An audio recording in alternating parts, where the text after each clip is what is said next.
Subscribe to Color Frames. Border Gavaskar trophy రసవత్తరంగా సాగుతోంది. ఆటతో పాటు ఆటగాళ్ల మధ్య గొడవలు కూడా బిజిటీని మరింత రసవత్తరంగా మార్చింది. తొలి టెస్టులో హర్షిత్ రాణా, మిచెల్ స్టార్క్ మరియు యశస్వి జైస్వాల్, మిచెల్ స్టార్క్ మధ్య కవ్వింపులు సాగాయి.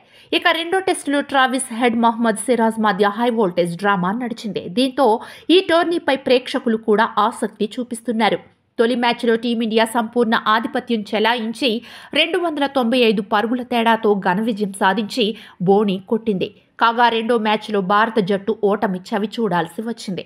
సిరీస్ ఇప్పుడు ఒక్కొక్కటిగా సమమైంది. సిరీస్లో మూడో మ్యాచ్ గబ్బా మైదానంలో జరగనుంది. దీని తర్వాత మెల్బోర్న్లో 4వ టెస్టు జరగనుంది. ఈ మ్యాచ్పై అభిమానుల్లో విపరీతమైన క్రేజ్ నెలకొంది. డిసెంబర్ 26 నుండి మెల్బోర్న్ క్రికెట్ గ్రౌండ్లో భారత్ మరియు ఆస్ట్రేలియా మధ్య 4వ టెస్టు మ్యాచ్ జరగనుంది. దీనిని బాక్సింగ్ డే టెస్ట్ అని పిలుస్తారు. ఈ మ్యాచ్ని చూసేందుకు 90,000 మందికి పైగా ప్రేక్షకులకు అవకాశం ఉంది. బాక్సింగ్ డే టెస్ట్ తొలి రోజు టికెట్లు హాట్ కేకుల్లా అమ్ముడుపోయాయి. దీంతో ఇండియా వర్సెస్ ఆస్ట్రేలియా టెస్ట్ సిరీస్పై అభిమానుల్లో ఎంత క్రేజ్ ఉందో స్పష్టంగా అర్థమవుతోంది. ఈ టెస్ట్ సిరీస్లో మొదటి మ్యాచ్ పెర్త్లో మరియు రెండవ టెస్ట్ అడిలైడ్లో జరిగింది. ఈ రెండు మ్యాచ్లకు పెద్ద సంఖ్యలో ప్రేక్షకులు స్టేడియానికి చేరుకున్నారు.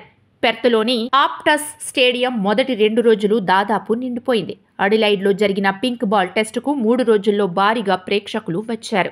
మొదటి రోజు అడిలైడ్ ఓవల్లో 36,225 మంది ప్రేక్షకులు తరలివచ్చారు. రెండో రోజు మ్యాచ్ను చూసేందుకు 50,000 మంది ప్రేక్షకులు స్టేడియానికి చేరుకున్నారు. గబ్బా టెస్ట్ గురించి చెప్పాలంటే మొదటి రోజు మొత్తం ప్రేక్షకులతో స్టేడియం నిండిపోతుందని భావిస్తున్నారు. రెండో రోజు కూడా చాలా వరకు టికెట్లు అమ్ముడుపోయాయి.